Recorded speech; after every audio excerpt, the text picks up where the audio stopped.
सभी का मेरे YouTube चैनल में स्वागत, वंदन, अभिनंदन। आज आपके समक्ष बृहस्पतिवार व्रत की कथा लेके आई हूँ। तो बोलो विष्णु भगवान की जय, बृहस्पति देव भगवान की जय। बृहस्पतिवार के व्रत की विधि। बृहस्पतिवार के दिन जो कोई व्रत करे उनको चाहिए कि वह दिन में एक ही समय भोजन करे, क्योंकि बृहस्पतिश्वर भगवान का इस दिन पूजन होता है। भोजन पीले चने दाल आदि का करें, परंतु नमक नहीं खावे और पीले वस्त्र पहने, पीले ही फलों का प्रयोग करें, पीले चंदन से पूजन करें। पूजन के बाद प्रेम पूर्वक गुरु महाराज की कथा सुननी चाहिए। इस व्रत को करने से मन की इच्छाएं पूरी होती हैं और बृहस्पति भगवान प्रसन्न होते हैं। धन, पुत्र, विद्या तथा मनोवांछित फलों की प्राप्ति होती है।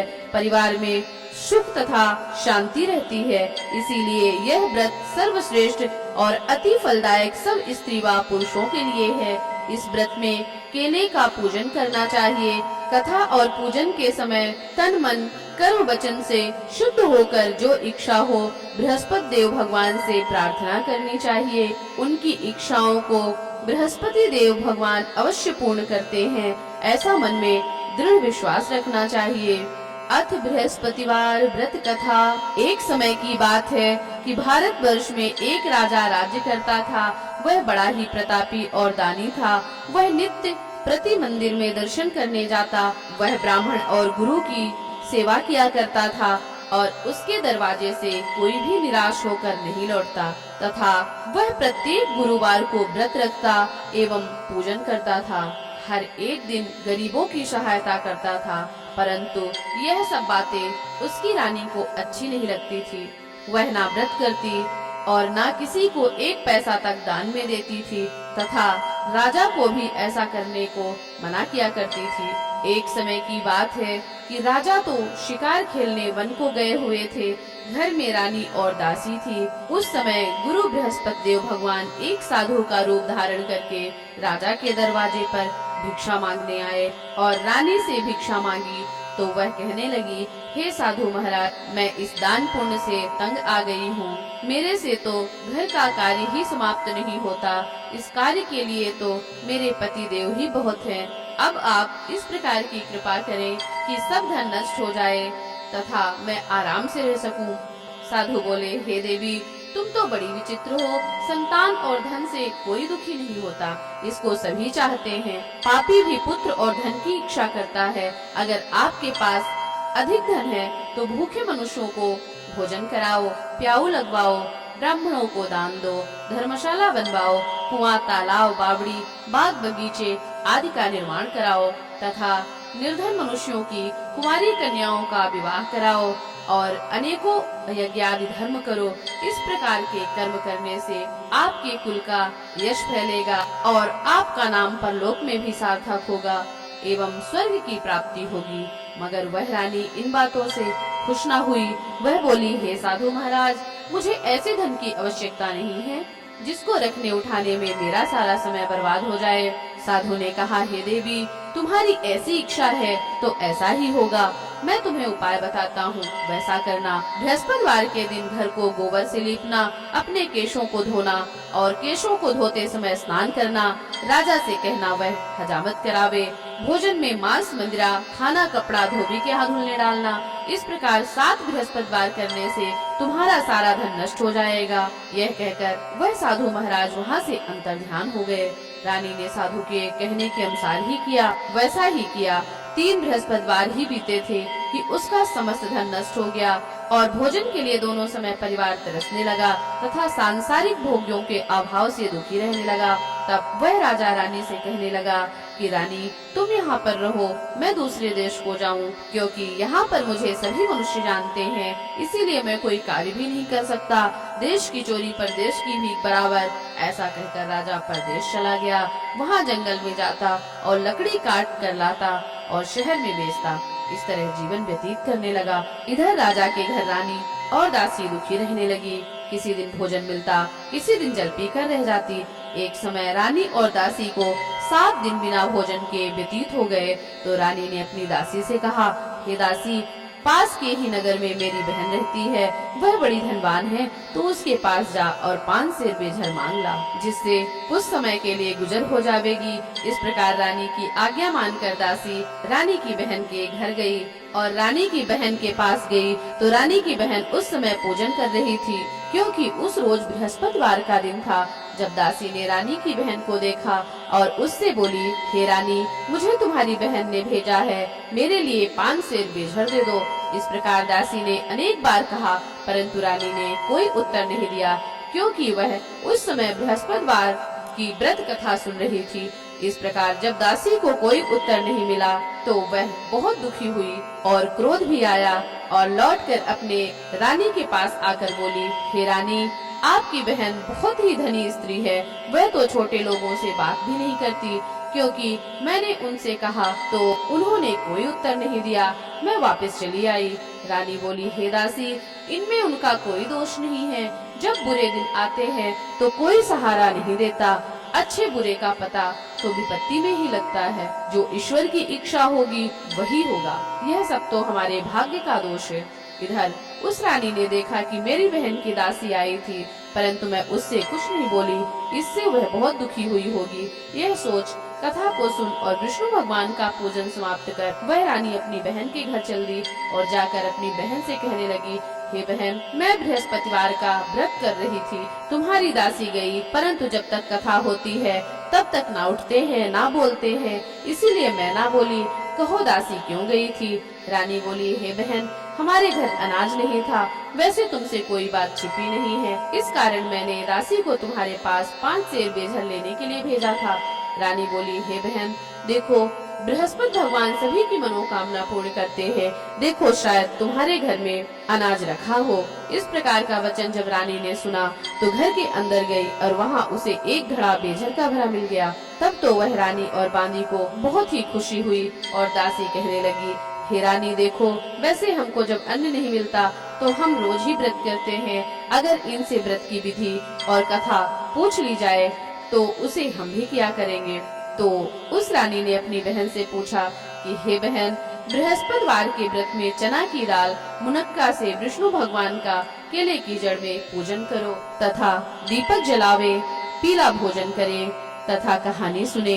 इस प्रकार करने से गुरु भगवान प्रसन्न होते हैं और अन्य पुत्र धन देते हैं, सभी मनोकामना पूर्ण करते हैं। इस प्रकार रानी और दासी दोनों ने निश्चय किया कि बृहस्पति भगवान का पूजन जरूर करेंगे। 7 रोज बाद जब बृहस्पतिवार का दिन आया तो उन्होंने व्रत रखा और घुड़साल में जाकर चना गुड़ बीन लाई तथा चने की दाल से केले की जड़ में विष्णु भगवान का पूजन किया।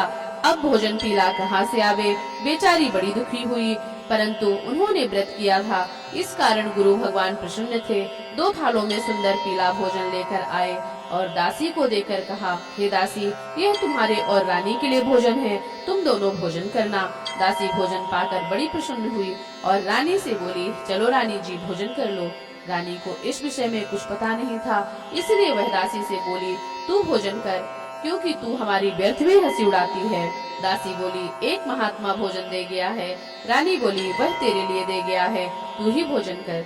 दासी ने कहा, वह महात्मा हम दोनों को 2 थालों में सुंदर भोजन दे गया है, इसीलिए हम और तुम दोनों साथ साथ भोजन करेंगी। इस प्रकार रानी और बांदी दोनों ने गुरु भगवान को नमस्कार कर भोजन प्रारंभ किया। अब वह प्रत्येक बृहस्पतिवार को गुरु भगवान का व्रत और विष्णु भगवान का पूजन करने लगी। बृहस्पति देव की कृपा से रानी और दासी के पास फिर से धन हो गया। रानी फिर उसी प्रकार आलस्य करने लगी। तब दासी बोली, देखो रानी, तुम पहले इस प्रकार आलस्य करती थी, तुम्हें धन के रखने में कष्ट होता था, इस कारण सारा धन नष्ट हो गया। अब गुरु भगवान की कृपा से धन मिला है तो फिर तुम्हें आलस्य होता है। बड़ी मुसीबतों के बाद हमने यह धन पाया है, इसीलिए हमें दान पुण्य करना चाहिए तथा भूखे मनुष्यों को भोजन कराओ, प्याऊ बनवाओ, ब्राह्मणों को दान दो, कुआं, तालाब, बावड़ी, बाग बगीचे आदि का निर्माण कराओ, कुंवारी कन्याओं का विवाह कराओ, धन को शुभ कर्मों में खर्च करो, जिससे तुम्हारे कुल का यश बढ़े तथा स्वर्ग को प्राप्त हो।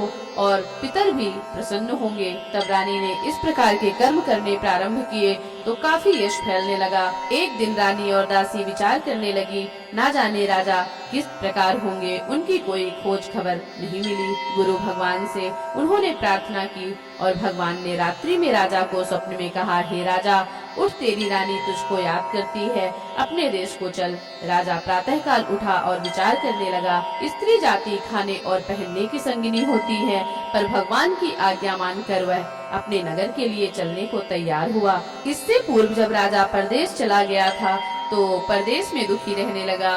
प्रतिदिन जंगल में से लकड़ी बीन कर लाता और उन्हें शहर में बेचता। अपने दुखी जीवन को बड़ी कठिनता से व्यतीत करता था।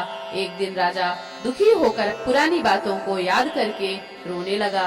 तब उस जंगल में बृहस्पति देव भगवान एक साधु के रूप में प्रकट हुए और राजा के पास आकर बोले, हे लकड़हारे, तुम इस सुनसान जंगल में किस चिंता में बैठे हो, मुझको बताओ।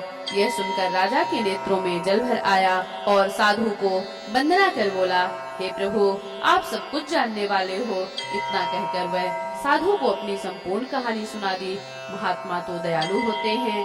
वे राजा से बोले, हे राजा, तुम्हारी स्त्री ने बृहस्पति देव का अपराध किया था, जिस कारण तुम्हारी यह दशा हुई है। अब तुम किसी प्रकार की चिंता मत करो, भगवान तुम्हें पहले से अधिक धन देगा। देखो, तुम्हारी स्त्री ने बृहस्पतिवार का व्रत करना प्रारंभ कर दिया है और तुम मेरा कहा मानकर बृहस्पतिवार को व्रत करके चने की दाल गुड़ जल को लोटे में डालकर केले का पूजन करो। फिर कथा कहो और सुनो, भगवान तुम्हारी सब कामनाओं को पूर्ण करेंगे। साधु को प्रसन्न देखकर राजा बोला, हे प्रभु, मुझे लकड़ी बेचकर इतना पैसा नहीं मिलता जिससे भोजन के उपरांत कुछ बचा सकूं।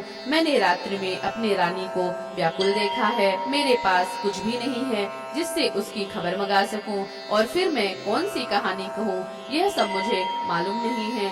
साधु ने कहा, हे राजा, तुम किसी बात की चिंता मत करो। बृहस्पतिवार के दिन तुम रोजाना की तरह लकड़ियाँ लेकर शहर को जाओ। तुमको रोज से दुगना धन प्राप्त होगा, जिससे तुम भली भांति भोजन कर लोगे तथा बृहस्पति देव की पूजा का सामान भी आ जाएगा।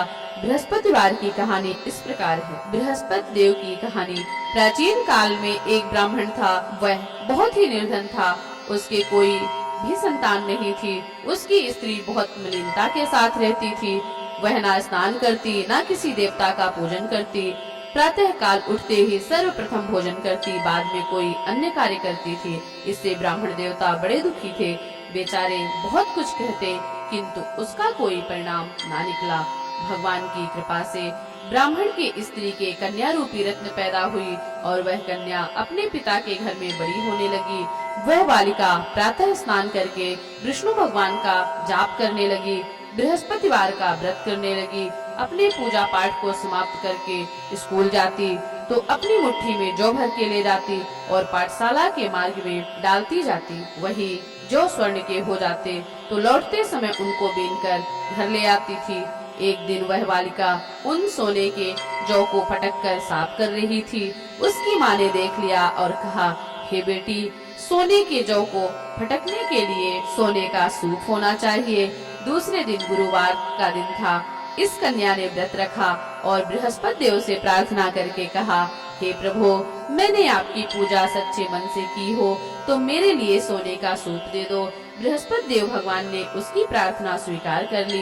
रोजाना की तरह वह कन्या जौ फैलाती हुई जाने लगी। जब लौटकर जौ बीन रही थी तो बृहस्पति देव की कृपा से उसे सोने का सूप मिला। उसे वह घर ले आई और सोने के सूप में जौ साफ कर रही थी। उस समय उस शहर का राजपुत्र वहां से होकर निकला। इस कन्या के रूप और कार्य को देखकर मोहित हो गया तथा अपने घर आकर भोजन और जल त्याग कर उदास लेट गया। राजा को जब इस बात का पता लगा तो अपने प्रधानमंत्रियों के साथ उसके पास गए और बोले, हे बेटा, तुम्हें किस बात का कष्ट है? किसी ने अपमान किया है अथवा कोई और कारण हो सो कहो, मैं वही कार्य करूँगा जिससे तुम्हें प्रसन्नता हो। अपने पिता की राजकुमार ने बातें सुनी तो वह बोला, मुझे आपकी कृपा से किसी बात का दुख नहीं है। किसी ने मेरा अपमान नहीं किया, परंतु मैं उस लड़की के साथ विवाह करना चाहता हूँ। जो सोने के सूप में जौ साफ कर रही थी। यह सुन राजा आश्चर्य में पड़ा और बोला, हे बेटा, इस तरह की कन्या का पता तुम ही बताओ, मैं उसके साथ तुम्हारा विवाह अवश्य करा दूंगा। राजकुमार ने उस लड़की के घर का पता बतलाया।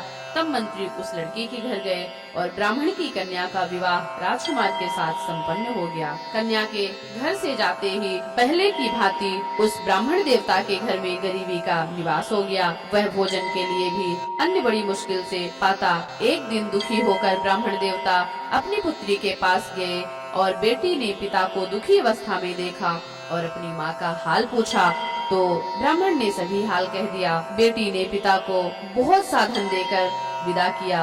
इस प्रकार ब्राह्मण का कुछ समय सुख पूर्वक व्यतीत हुआ।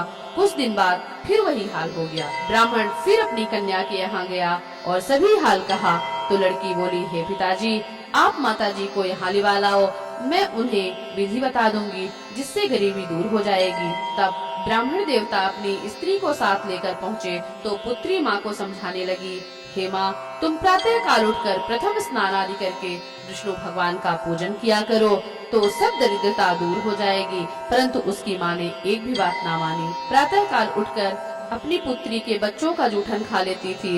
एक दिन उसकी पुत्री को बहुत गुस्सा आया और एक रात कोठरी से सभी सामान निकाल दिया और अपनी माँ को उसमें बंद कर दिया। प्रातः काल उसमें से निकाला तथा स्नान आदि करके पूजा पाठ करवाया तो उसकी माँ की बुद्धि ठीक हो गई और फिर प्रत्येक बृहस्पतिवार को व्रत रखने लगी। इस व्रत के प्रभाव से उसकी माँ भी बड़ी धनवान हो गई और पुत्रवती हो गई और बृहस्पति जी के प्रभाव से स्वर्ग को प्राप्त हुई तथा वह ब्राह्मण भी सुख पूर्वक इस लोक के सुख भोग कर स्वर्ग को प्राप्त हुए। इस तरह कहानी कहकर साधु देवता वहाँ से लोप हो गए। धीरे धीरे समय व्यतीत होने पर फिर वही बृहस्पतिवार का दिन आया। राजा जंगल से लकड़ी काटकर किसी शहर में बेचने गया। उसे उस दिन और दिन से अधिक धन मिला।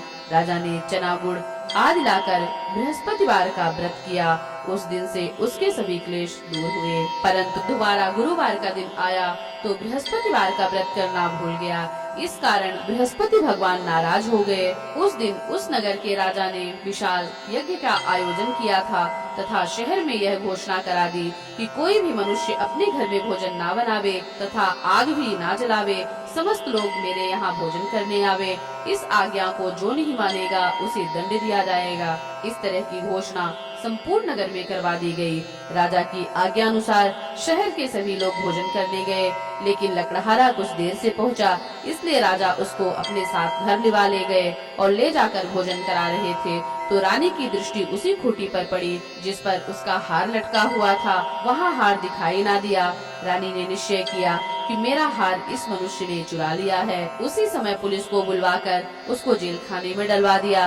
जब राजा जेल खाने में गया तो बड़ा दुखी हुआ और विचार करने लगा कि ना जाने कौन से पूर्व जन्म में कर्म किए थे, मेरे लिए यह दुख प्राप्त हुआ है। और उसी साधु को याद करने लगा जो कि जंगल में मिला था। उसी समय तत्काल बृहस्पति देव भगवान साधु के रूप में प्रकट हो गए और उसकी दशा को देखकर कहने लगे, अरे मूर्ख, तूने बृहस्पति देवता की कथा नहीं कही, इसी कारण तुझे दुख प्राप्त हुआ है। अब चिंता मत कर, बृहस्पतिवार के दिन जेल खाने के दरवाजे पर 4 पैसे पड़े मिलेंगे, उससे तू बृहस्पति देव की पूजा करना, तेरे सभी कष्ट दूर हो जाएंगे। बृहस्पतिवार के रोज उसे 4 पैसे पड़े मिले। राजा ने कथा कही। उसी रात्रि को बृहस्पति देव ने उस नगर के राजा को स्वप्न में कहा, हे राजा, तुमने जिस आदमी को जेल खाने में बंद किया है वह निर्दोष है, वह राजा है, उसे छोड़ देना। रानी का हार उसी खूंटी पर लटका हुआ है, अगर तू ऐसा नहीं करेगा तो मैं तेरे राज्य को नष्ट कर दूंगा। इस तरह के रात्रि के स्वप्न को देखकर राजा प्रातः काल उठा और खूंटी पर हार टंगा देखकर लकड़हारे को बुलाकर क्षमा मांगी तथा राजा के योग्य सुंदर वस्त्र आभूषण देकर विदा किया। गुरुदेव की आज्ञानुसार राजा अपने नगर को चल दिया और राजा जब नगर के निकट पहुंचा तो उसे बड़ा ही आश्चर्य हुआ। नगर में पहले से अधिक बाग, तालाब, कुएं तथा बहुत सी धर्मशाला, मंदिर आदि बन गए थे। राजा ने पूछा कि यह किसका बाग और धर्मशाला है।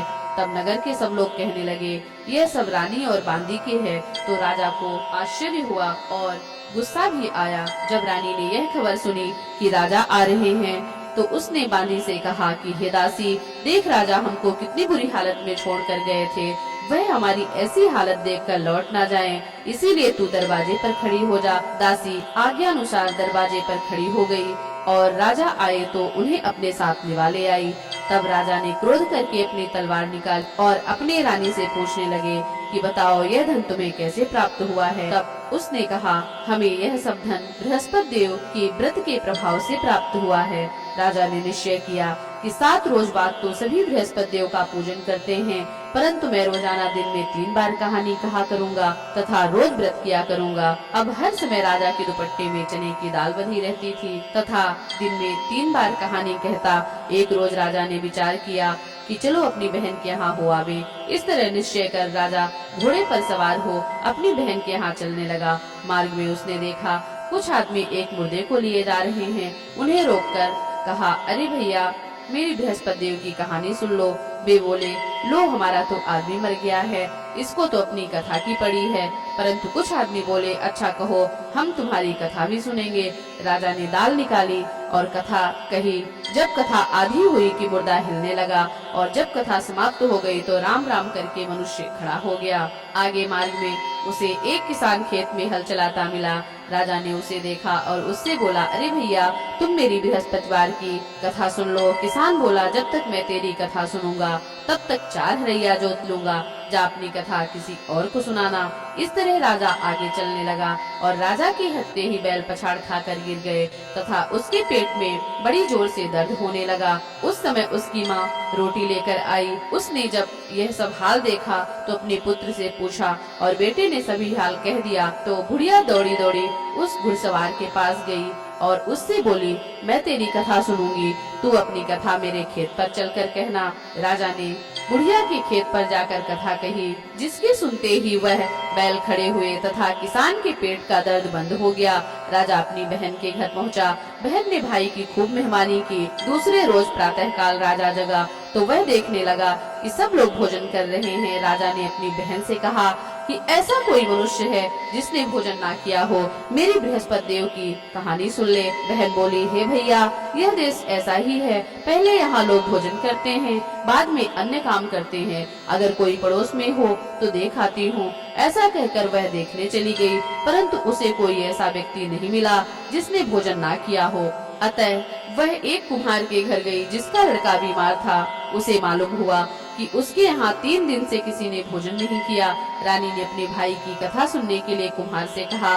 कुम्हार तैयार हो गया। राजा ने जाकर बृहस्पतिवार की कथा कही, जिसको सुनकर उसका लड़का ठीक हो गया।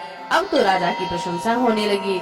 एक दिन राजा ने अपनी बहन से कहा, हे बहन, हम अपने घर को जावेंगे, तुम भी तैयार हो जाओ। राजा की बहन ने अपनी सास से कहा। सास बोली, हाँ चली जा, परंतु लड़कों को मत ले जाना, क्योंकि तेरे भाई की कोई औलाद नहीं है। बहन ने अपने भैया से कहा, हे भैया, मैं तो चलूंगी, पर कोई बालक नहीं जाएगा। राजा बोला, जब कोई बालक नहीं चलेगा तब तुम चलकर क्या करोगी। बड़ी दुखी मन से राजा अपने नगर को लौट आया। राजा ने अपनी रानी से कहा, हम निर्वंशी राजा हैं, हमारा मुँह देखने का धर्म नहीं है और कुछ भोजन आदि नहीं किया। रानी ने कहा, हे प्रभु, हमें बृहस्पति देव ने सब कुछ दिया है, हमें औलाद अवश्य देंगे। उसी रात्रि को बृहस्पति देव ने राजा को स्वप्न में कहा, हे राजा, उठ, सभी सोच त्याग दे, तेरी रानी गर्भ से है। राजा को यह बात सुनकर बड़ी खुशी हुई। 9वें महीने से उसके गर्भ से एक सुंदर पुत्र पैदा हुआ। तब राजा बोला, हे रानी, स्त्री बिना भोजन के रह सकती है, किंतु बिना बात कहे नहीं रह सकती। जब मेरी बहन आवे तुम उससे कुछ कहना मत। रानी ने सुनकर हाँ कर दिया। जब राजा की बहन ने यह शुभ समाचार सुना तो वह बहुत खुश हुई तथा बधाई लेकर अपने भाई के यहाँ आई। तब रानी ने कहा, घोड़ा चढ़कर तो आई, गधा चढ़ी नहीं आई। राजा की बहन बोली, भाभी, मैं इस प्रकार न कहती तो तुम्हें औलाद कैसे मिलती। बृहस्पति देव ऐसे ही हैं, जैसे जिनके मन में कामनाएं हैं सभी को पूर्ण करते हैं। जो सद्भावना पूर्वक बृहस्पति देव का व्रत करता है एवं कथा पढ़ता है, सुनता है, दूसरों को सुनाता है, बृहस्पति देव भगवान उसकी सभी मनोकामना पूर्ण करते हैं। भगवान बृहस्पति देव उसकी सदैव रक्षा करते हैं। संसार में सद्भावना से भगवान का व्रत व पूजन सच्चे हृदय से जो करते हैं तो उनकी सभी मनोकामनाएं भगवान पूर्ण करते हैं। जैसी सच्ची भावना से रानी और राजा ने उनकी कथा का गुणगान किया, तो उनकी सभी इच्छाएं बृहस्पति देव भगवान ने पूर्ण की थी। इसीलिए सबको कथा सुनने के बाद प्रसाद लेकर जाना चाहिए। हृदय में मनन करते हुए जय जयकार बोलना चाहिए। इति श्री बृहस्पतिवार व्रत कथा संपूर्णम। विष्णु भगवान की जय, बृहस्पति देव भगवान की जय।